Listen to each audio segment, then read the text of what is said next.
Assalamualaikum semua. Hari ini kita berada di Koikot Railway Station atau stasiun kereta api Koikot. Hari ini dengan tujuan ke Kochi menggunakan kereta api Vande Bharat Express di platform 3. Kasaragod Trivandrum Vande Bharat Express via Ernakulam Town, Kottayam. Coach position from engine. First,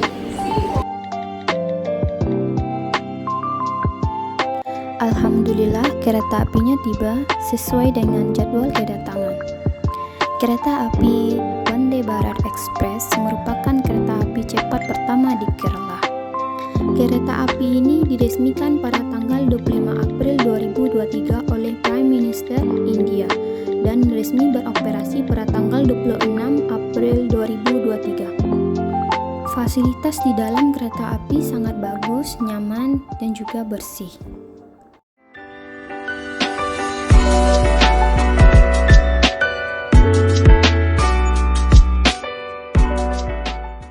Di setiap gerbong kereta api tersedia 2 toilet.